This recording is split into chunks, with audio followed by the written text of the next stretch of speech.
haven't seen too many libertarians picking up on it. And I think that's a really serious issue. I don't love redistribution. I don't love coercion of any kind. I frankly stand before you naked. I don't have good solutions to the dilemmas I am currently struggling with.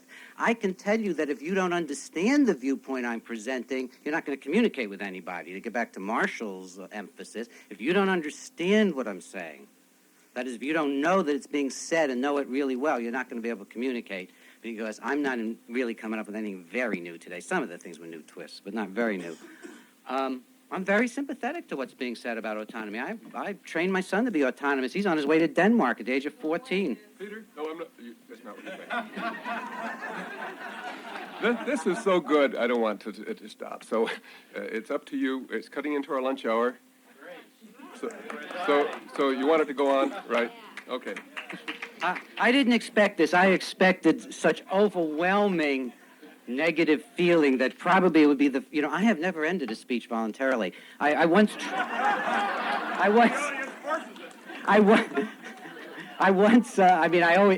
tried to see how long an audience would stay with me, and at 4 in the morning there was 6 people still asking me questions years ago, and that was the only time, except once when I talked to a Presbyterian church, my mother-in-law's church, that things sort of died out on time. So, yes, poor straggler over here. Maybe well, I appreciate what you've said. I have researched for 17 years human investment. There's a book, Capitalism and Freedom, back there, where Dr. Friedman first was trying to advance the idea of income contingent finance of higher education. I've gone on with other paradigms into medical finance, financiance, disemployment insurance, kind of concepts, whether you need a grub stake or anything else, dealing with people whose only asset is the one that they sit on. And if we can't, as libertarians, deal with these issues, some people once said a hard-hearted Randa kind of approach to things, or let them eat cake. Well, you will have these things, and I agree very much with what you're saying. But we need to organize the economic man to solve the problems that the caring woman is pointing out. And unless we do that, we will always remain a very tiny group. We now have in the world an opportunity, I think, with freedom everywhere, where people are asking, well, how do we deal with these safety nets? Duke University 20 years ago listened to Dr. Friedman in exchange for $1,000 of tuition, you could repay 0.3% of your annual postgraduate income for 20 years. Well, now 18 years later, they've had a 0.2% default rate compared to hard-hearted Hannah installment payments that never yield. Percentage as you earn goes up and down. I believe that's one major method. There are no doubt others. But if we can think about what you're saying, this has been the one lament that non-libertarians have always attacked on, and I can reply with some of these case studies. And I believe if more of us would stop the political orientation, the social science orientation, the public policy orientation, and began to use volitional science, is confronting a problem of a poor person. I think what you're saying is correct. And this is a very rare voice, but people like Carl Hess and Bob Poole who deal with sewer systems and stuff can relate.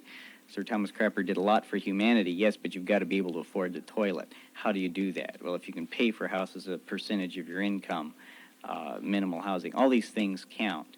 You can mortgage your future if your income capacity rises.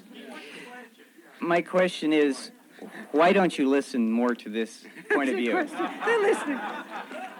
Listen, my question is, how come you're listening so hard? I think it's wonderful. I guess there isn't much to say about that other than I just think we have really terribly complicated issues with vast populations of people throughout the world who are not going to be able to compete with us in our economic system. And we're going to have to find some other way if we're going to have freedom. And I love freedom. My whole life is freedom. My neck is on the line daily for patient rights and individual rights. They go after my medical license. They go after my, they really go after just about everything over the years. Most of you don't know me in this way. You don't know me as a libertarian voice, but I really believe in freedom. The question is, however, when you have a society who, through its methods, which are not libertarian, but which use the libertarian language, have suppressed vast numbers of people, left them unable to be autonomous and to compete, are we just going to say, give them liberty? I don't think it's quite going to make it. For one thing, they're not going to accept that. I can just tell you flat out, they're not going to accept that solution. They're going to see it as one more rape. You know, so you're going to have to find a way to tell them that. We ought to hold a conference on poverty and see who comes. None of the poor will come.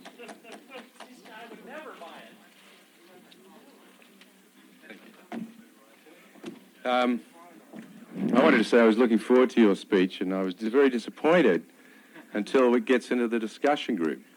Not only because I'm now got the microphone, but seriously, and I thought you were just showing confusion, which was clear to me, until we now have the reaction, and it's made me think about a lot of things. Now, I said, I screamed out that you had answered your own question in passing. And the question the solution is autonomous, right? How do we have autonomous individuals? That's the question. We teach them how to be autonomous. Through what methods? Through the methods that you practice in your profession. My profession is aimed at the richest segment of the richest people in the world. There are 3 billion people on the face of this planet right now. The psychotherapy is a luxury for the wealthy. One achieves that wealth through the market. I want to concur with our friend from China. Their wealth through the market. They all get it off the government. Well, I don't, my friend. I get nothing from the government, and I pay no taxes, and I receive nothing either, right? And I don't want anything from the government. Now, my point is, I'd like to, first of all, make 2 points. I have read some of the same feminist books that you have referred to in passing.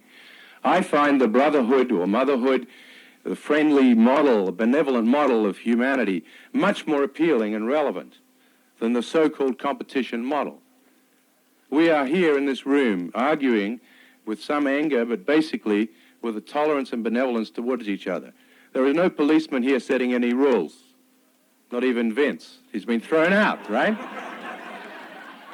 Every day in Hong Kong, I walk across a street where the road comes down at a 35-degree angle. And in Hong Kong, it's like a race between the pedestrian and the cars, right? If you're on the street, the car expects you to get out of the way. When the light turns red, the cars stop. You expect the cars to stop. Now, I walk across with thousands of other people this street every day. Well, not while I'm here in San Francisco, obviously. And I look at the cars coming down the hill as the light turns red, and I wonder, is he drunk? Did he have his brakes checked yesterday?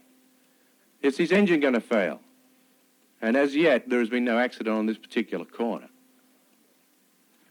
The market, now, going back to the question of so what I'm saying is that we automatically trust the other people that we don't know, strangers in the street. We have automatic benevolence towards people we've never met and do not know. That is our primary and initial attitude to another member of our own species. War is the exception. It is fomented by the state. The rule is benevolence and trust.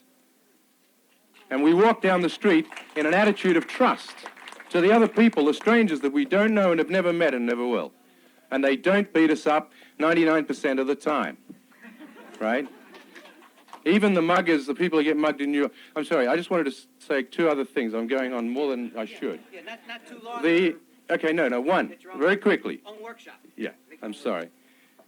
The model from, prior to the hunter-gatherer model of brotherhood, I don't know if there's sufficient evidence to prove it in the detail that's been presented. And the other point is the average life expectancy was 25 years at that time, and there was not enough time to generate the intellectual abilities that we have now. Point number 2, the market in Hong Kong liberated the Chinese woman from her bondage. And elsewhere, it was the market that enabled the woman to work and therefore be financially independent and freed her from the bondage of her parents, the bondage of her familial system, the bondage of being a daughter-in-law subject to the mother-in-law. I think I've said enough. Thank you. I'm just not an advocate of traditional systems, so, I mean, it sort of goes by. But this gentleman said he gets nothing from the government. Oh, my goodness gracious. I was trying to give you an example. I mean, there are three things that three people, Murray Rothbard, Thomas Zoss, Peter Breggin. What do we all have in common? Until Murray moved to Las Vegas, we all worked for state universities or city universities. The idea that we are somehow these de novo individuals who haven't benefited from, better or worse, all the accumulated actions of our governments, our societies, for better or worse. We come into this world benefiting from not just what our parents have done, but from what generations have done, and unfortunately from such things as slavery in the U.S. and sexism. We are in a matrix that is much larger than just our autonomous selves. We may want to make a fiction, but then we have to say, why the fiction? Because it is a fiction. Autonomy is an interrelationship. It doesn't even exist without society. It doesn't even exist. Let's make the questions a little shorter. I'm trying to make the answers shorter. Or the statements. I have two comments. One is rather minor, but it seems to me to compare lobotomy to technology would be like comparing religious ritual to neurosurgery. Lobotomy being the current secular religious ritual. But more important, I think if I read you right, what you're getting at is something that's really bothered me for a long time, and that is that basically it's my belief that libertarians refuse to take responsibility for their intelligence. It's always the responsibility of the more intelligent person to communicate with the less intelligent person. It never goes the other ways, and libertarians just talk with each other because they don't want to be bothered talking with less intelligent people. Would you care to comment? Maybe I'll stay. My knees are getting tired. Well, I think that's very important. The comment I didn't pick the other gentleman up on was the notion that we're all safe in here. You think you're so safe, try walking out on the streets in a good part of most cities in the United States. What keeps us safe as a largely white, very successful, or at least autonomous group from the culture is the fact that we don't mix with the rest of the culture. We forget who they are, what they're going through, what they feel. The Marion Barry trial gave us just a glimmer of what we're sitting on.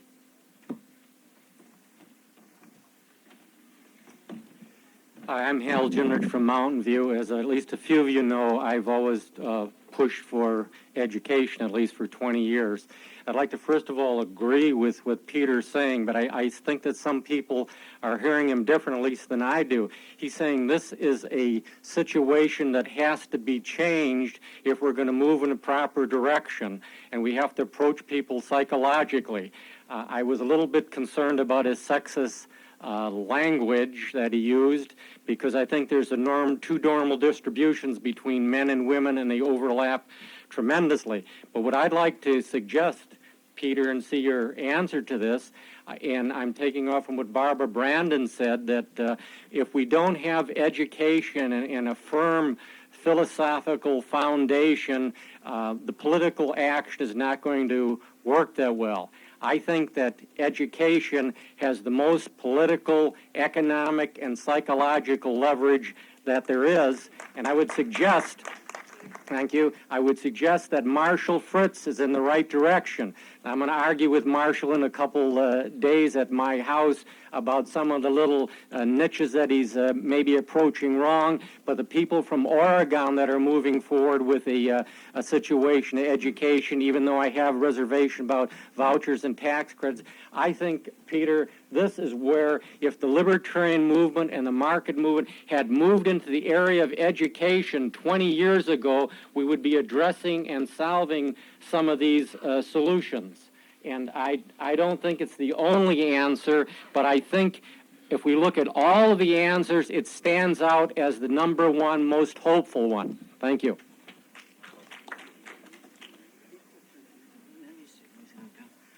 Well, I'm really in agreement. I think that a great deal of the hope lies in the direction of Marshall Fritz's work and education. Whether we can deliver that in time or an effective way through libertarian principles, whether the society will even accept such an approach, I believe is all up in the air at the present time. But I'd love nothing better. Well, Eastern Europe, I mean, the one thing the Eastern Europeans are saying very clearly is we're not going back to capitalism or to communism. Back in the sense of what they see around them. I've been to Europe recently. The feeling very clearly over there is we're not letting go of our safety nets. We are not going to laissez-faire capitalism. We want to take care of each other. Now, their whole culture is different. They don't have to deal with all the racial conflict and religious conflict that we do. Hang on a minute. If you're a Dane, If you're a Dane and there's a Danish baby starving down the street, it's a Danish baby. If you're in Norway, a country of 4 million people, all of whom talk alike and look alike, and somebody is suffering, there's a tremendous identification which makes them want to keep their safety net. We don't have that. And it may be, of course, that they're wrong. I mean, one of the theories I propose to them is their safety net, don't interrupt, come on, let's not get to that, that their safety net depends on our economic strength. I mean, that's one of the big issues. I mean, I'm not ignorant about this stuff, nor confused, but I am trying to confront some very, very difficult issues. And all the booing and hissing isn't going to change anything about what we have to face. But I'd love to see us prove that we can deliver a libertarian education. I teach in the schools myself.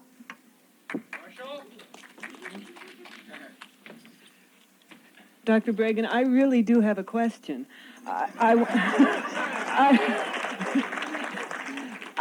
was pleased when you seemed to be attacking the earlier attack on the interconnectedness of all things. I had been puzzled about that, but hadn't known how to word my puzzlement. People like Dean Ahmad have presented interesting ideas about chaos theory and how it shows that everything is interconnected and one butterfly wing can change the atmosphere.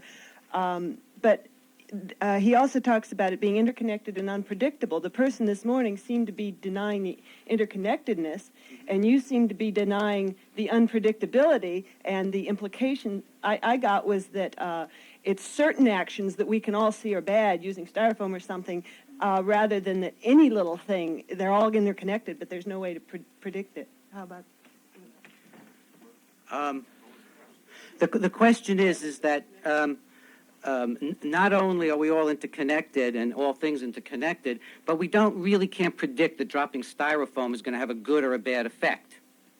This is interesting because this is the argument that I get into with psychiatrists all the time. They say, well, why can't giving Valium have a good effect? Why can't electroshock have a good effect? Why can't massive interventions? I'm not interested in one styrofoam cup. I'm interested in massive ecological interventions. That's what we have on Earth today. Massive ecological, technological interventions. The question then is, can an ecosystem that has struggled for millions and millions of years to find a balance survive such haphazard interventions? The answer most likely is that it's not going to work. Evolution works by 10,000 mutations and one, or a million, or millions of mutations, and one happens to fit right and works. We're not doing that. We got one massive intervention. It isn't going to fit with evolution. It's not going to fit what we have here on Earth. It's not going to work any more than banging somebody in the head is likely to produce a better brain or mind. It's not going to work. Doesn't make any sense. We should probably end. You No? should probably No, end. okay, I'm. You can go on as long as you want, as far as I'm concerned. But, All right. I just have to make an announcement, so if you don't mind. Please. I mean, I don't want to be lynched, you know. What is it? I forgot. Want to remind you, the people who are going on the Bay Cruise, if you haven't got a ticket, to get it immediately, because we have to call these in, and if you don't get it in, there just may not be room for you.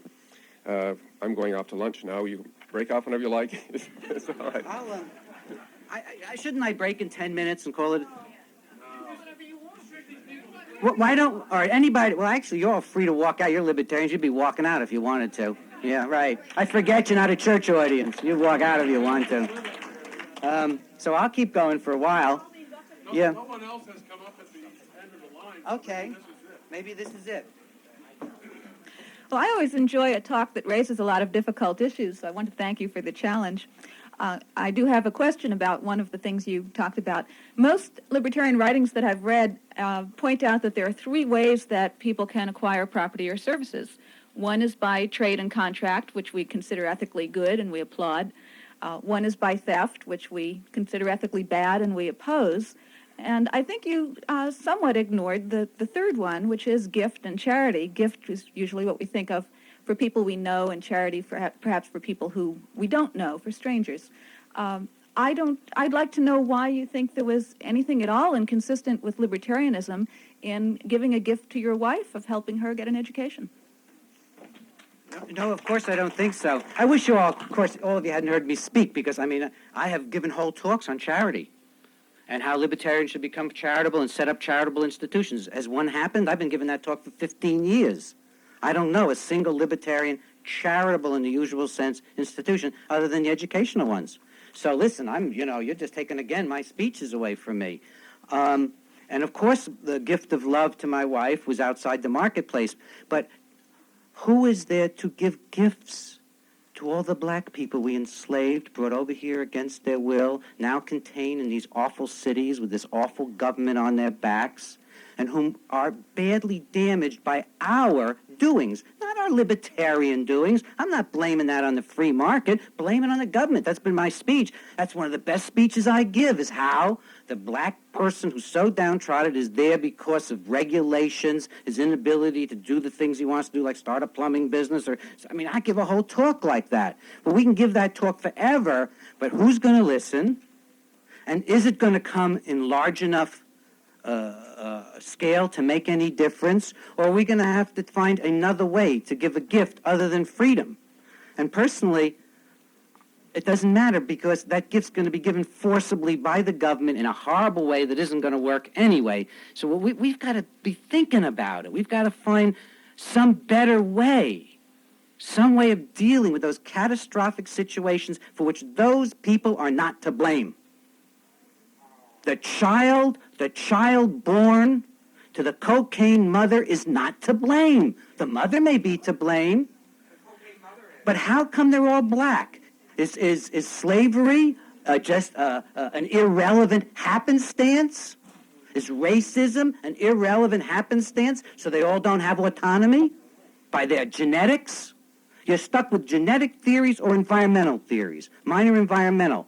If you look at the situation of large groups of people, whether they're being sent to ovens or being kept in ghettos, and you see that situation, then you have to say, what do you do about it? Is it enough to say freedom when freedom isn't going to come? They're not coming to the conferences. We've got to figure out some other thing to say, or at least a better way to say it.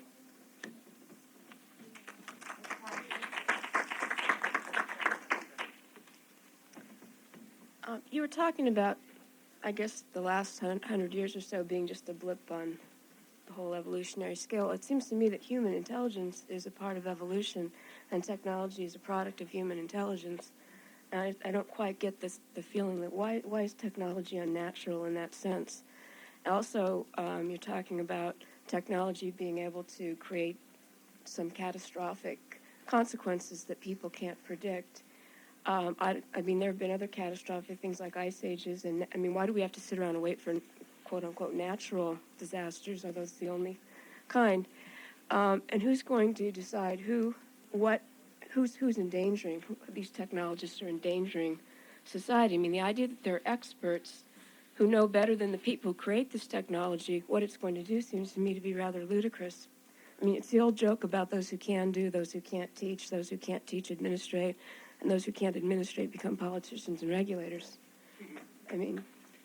Well, we don't have a great deal of disagreement except about the fact that the technology is natural. We are the first creature to kill off vast numbers of everybody else and ourselves, and to pollute the environment and to bring in all these toxins. This is all new stuff. There's no doubt the world is not going to be a better place for it. It's impossible, theoretically, let alone what we see happening, what we literally see before our eyes. I don't have a good answer to who's going to decide. hopefully what's going to happen, never mind what we want to happen, hopefully what's going to happen is that people are going to get more and more enlightened about these issues, and democratic processes will bring pressures to bear, not libertarian processes. Democratic processes are very different. The democratic processes are going to bring pressures to bear against polluters and so on and so forth. I don't think we're ever going to go back to pre-industrial age, where maybe if the courts had only, and the governments had only allowed for property rights of people who are being polluted. I mean, that gets so complex now. I mean, even the aquifers are polluted. We don't even know where the pollution's hitting us. I mean, we've got a really large-scale problem and probably need short-term solutions. It's not going to come, at least from the directions I'm hearing anybody talk. And also notice the tone of the speakers. It's not even serious. It's glib. What does that tell you?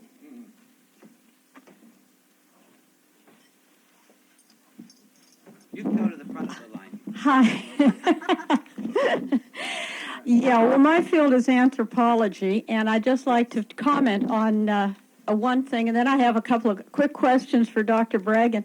One is, in the lovely pre-industrial world, these caring tribal societies, I'd have to agree 100% with the Chinese woman that was speaking earlier, and with the gentleman from Hong Kong, I believe, that spoke about industrialization being what frees people so that they no longer have to endure certain training mechanisms in a tribal society. I'll just mention, say in Africa, talk about subjugation of women. You've got infibulation and female circumcision, which I won't even describe because it's too gross.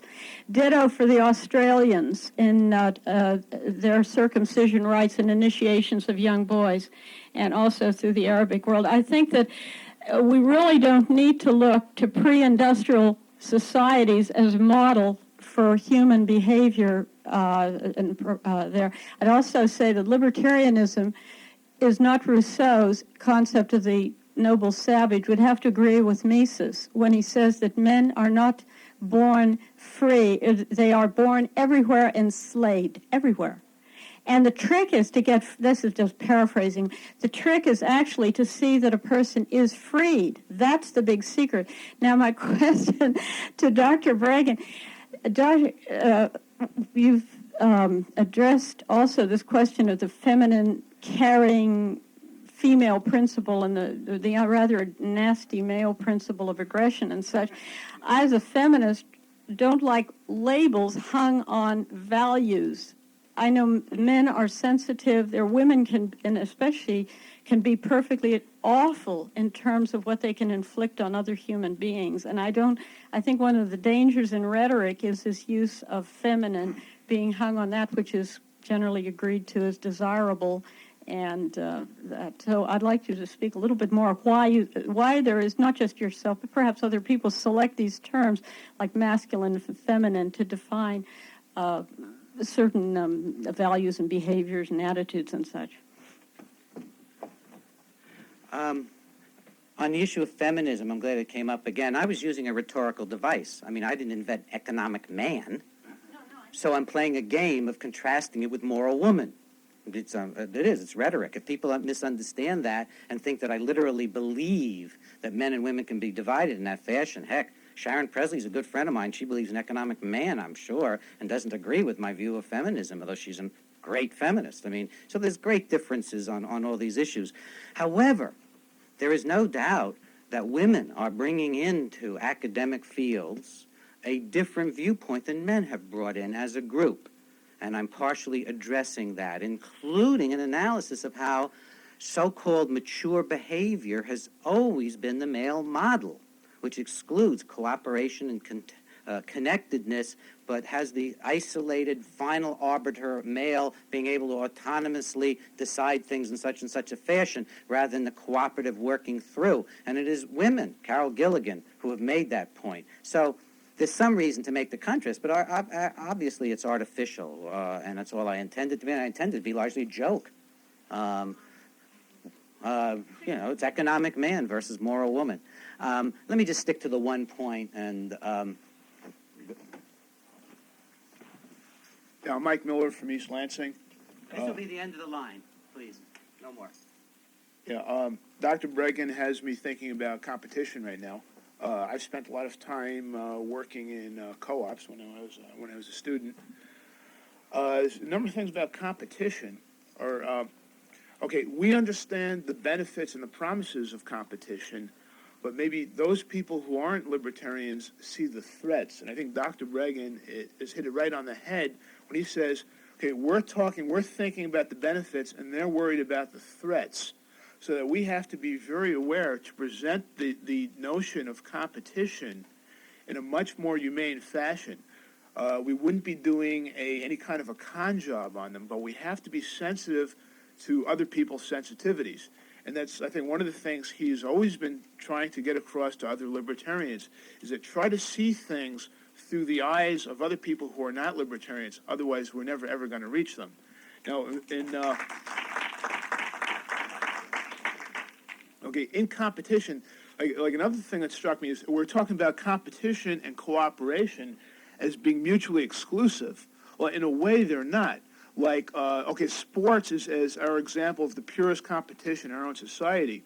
Okay, if you've ever played on a competitive team, in that heat of competition, you get a real sense of community with the other people on your team. So you have, at the same time, the cooperation fosters the competition, and the competition, generates the cooperation. And as an extreme example of one of the most destructive and aggressive human situations in warfare, the camaraderie that develops during warfare is just incredible. The love of men for each other, like the pure platonic love of men for each other in the heat of war. They even will sacrifice themselves for other men. And we recognize this, at least our general broader society recognizes this with the Congressional Medal of Honor, for this man has sacrificed himself for his comrades. Now that is war, and that is absolute destructiveness and aggressiveness and competition, in the extreme case also giving rise to the extreme case of cooperation. I really do want to move it along. Your Okay. points are good, but I want to move it along and go to lunch. Okay, I'll leave it at that and see if Good you point. have any spin-offs on that. I think that he's extended my model beautifully, but unfortunately confirmed the worst aspects of it. And the worst aspect is the one I mentioned, that in fact competition does not exist among people close to us, usually. That we will band together as teams to kill other people. We will certainly band together to make sure the poor don't get rich, like us, and compete. So he's confirming really the worst sense of it, and we see the same thing, incidentally, unfortunately, in monkeys. Chimps are terrific among themselves. They almost never, except one gets crazy once in a while, kill each other. And all was thought wonderful watching this over generations until the band split up on the same island and the main band killed every single member of the competing band. That is a serious problem for chimps and human beings. I really do have a question. Do you see any optimistic or hopeful kinds of empowering things going on in current technology? For example, would you say that there's the development of the information revolution can be as empowering for us as the Industrial Revolution made us materially more autonomous? So do you see any hopeful trends taking place? It's a wonderful question. When I talk to the other side, what I tell them is, while you're hating technology, while you're so against the industrial era, the only hope for a global village is from television and radio and all the intercommunications we have. And if you think we'd get that in a socialist society, you're nuts. They borrow ours. So thank you. But I'm not talking about that stuff today.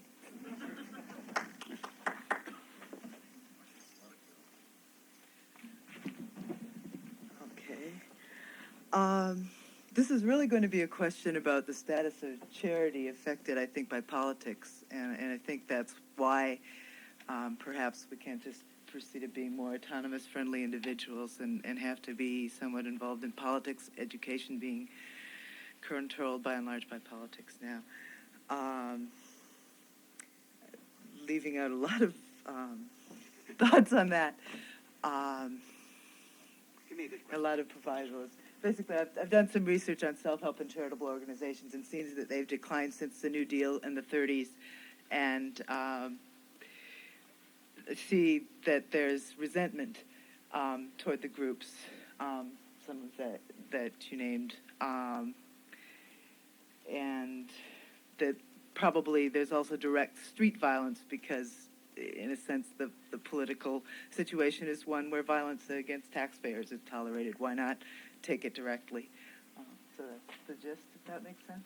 I'm having a little trouble. Could you make a sentence for me that would give me a hook, a real good Well, I hook? guess what effect basically do you think that the political structure has on people being less friendly, more likely to take, less likely to be charitable? For example, Bush's points of lights, that he seems, to be, looking at funding now and putting in compulsory service for the youth. It seems like we're losing the beautiful parts of charity in those ways. Well, libertarians like myself have long made the point that historically the great charitable institutions were set up before they had tax advantages. And that things like I'm not sure about the Red Cross, but many of them go back prior to the tax advantage period. And then nowadays, we don't get these things actually being set up, even with the tax advantages, so much because of the government steps in to do it. And of course, it's a very serious problem that the government steps in to do it. And it's a terrible problem in the area that Leonard and Wade and I work in, which is how can you have self-help organizations set up to help people who have been creamed by psychiatry and want to develop their own method? Well, there's no charity available for it. I have been in the field of self-help for 15 or more years. There is fair to say, no significant charity for it at all in our current economy. And what's happening is these groups are trying to get a little money from the government and yet to keep their autonomy. I think these are terrific problems. I don't know the answer. I still wish that somebody, it doesn't look like it's going to be me, would set up a vast libertarian charity and show the way. But I don't see it coming. The final question. Yes. My name is Trygve Bauge. Maybe the solution or common ground can be found if we realize that money is not the ultimate form of profit.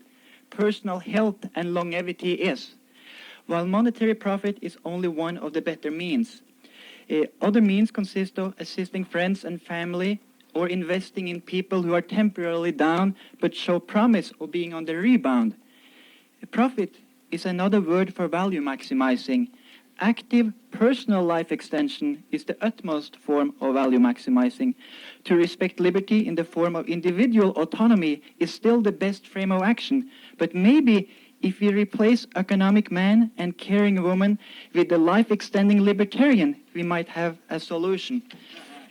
As long as charity or investing in disaster victims is voluntarily done, there is nothing unlibertarian about it. Thanks. Thank you. Thank you. Thank you very, very much. I've had a wonderful time today.